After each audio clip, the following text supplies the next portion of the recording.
An historic victory and a major shift in the French political landscape. Emmanuel Macron's La République En Marche party didn't exist 14 months ago. Now he's president and the party holds a resounding majority in the national parliament. Il y a un an, personne n'aurait imaginé. A year ago, no one would have imagined such a political renewal. We owe it to the president's desire to give a new boost to our democracy. We also owe it to the French people who wanted to give their national representation a new face. En Marche is a centrist pro-European party, offering a fresh populist answer to the growing disconnect with politics. Many of its MPs have little or no political experience. Among them, a mathematician, farmers and doctors. We need to change, we need to evolve, we need youth and renewal, and this mix of social policies and liberal politics is the right balance. We saw that the left and the right were not doing the job anymore, and that the French voters wanted something new, so that's a big change. But casting a shadow over the victory is a record low voter turnout, and Macron's critics say it diminishes his mandate to push through the raft of controversial labour and tax reforms he's promised. Massive abstention considerably weakens the legitimacy of the new National Assembly, and this 5-year presidency starts with pretty bad foundations. Marine Le Pen did win her seat, something she'd tried and failed to do in 2 previous parliamentary elections. But her party fell short of the 15 seats it had hoped to win.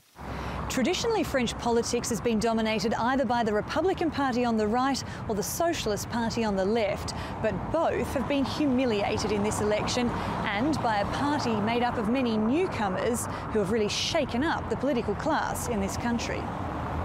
The En Marche party is now leading a country suffering high unemployment, a stagnant economy and security concerns. Big challenges for any government, let alone one with so many political novices. Sarah Morice, TRT World, Paris. And Sarah Morice joins us now live from Paris. Just like in your report there, Sarah, perhaps it's no surprise that Emmanuel Macron's party has taken out the majority, but how have the French people reacted to their new parliament?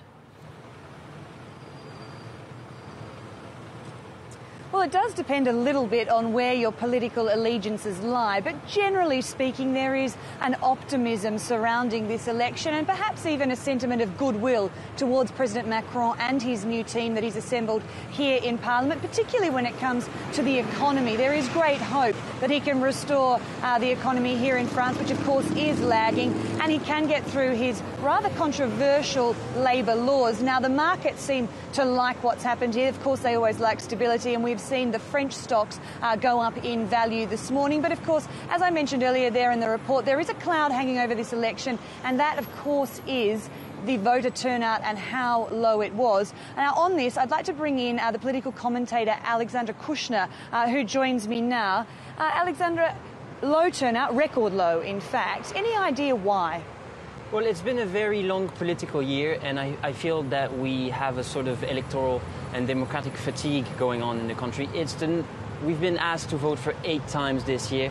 It's a lot. It also shows that En Marche, Macron's new party, doesn't have the magic recipe to actually make people turn out. Low turnout on first round of these elections was due to the basis of the other electoral parties not coming out to vote. Very low turnout on the second election is due to the fact that Macron was given such an overwhelming victory, according to polls, that a lot of people just didn't bother coming up. They thought the job was done. And clearly, the job is done. Although he didn't gain the 155 seat he was promised, he still has 361 seats. The majority is at 289. He has more than the means to actually put in place his political agenda. As you say, he did get the majority. He can put in place his political agenda. What's the attraction to him and his party? Well, I think he tapped onto something that the French people needed and desired, which is a call for renewal. We've had very stable but very limited government so far, and I feel that people needed this new wave, this new idea that politics could still work. And in that sense, it was either the Front National and a major rejection of everything that politics stand for, or Macron, who said, I'll do things in a new way, but I'll still do things. And I feel this call for renewal and also moralization was actually the right platform to ride on this election. We mentioned earlier that his team, almost half of them never been in Parliament, in politics before. They're newcomers, may not have the experience perhaps needed to run a government. How long do you think we'll see En Marche at the top and Macron as president? Well, that all depends on Emmanuel Macron himself. Basically, it's a very polarized and personalized party. Actually, En Marche are the initials of Emmanuel Macron. That's how they found the name. And according to his doing, the party will either reign on French politics for at least 10 years or just disappear as a comet. But so far, it's been a stellar ascension. His first few months are actually very impressive. His government seems to be stable, it's professional. And you're right, there are very many newcomers in the Assemblée Nationale right behind me. But I think that's what appeals to the people. It's the idea that they're no longer professional politicians. They're everyday people, and they're going to make the best out of the term they have. We have to hope that's going to work.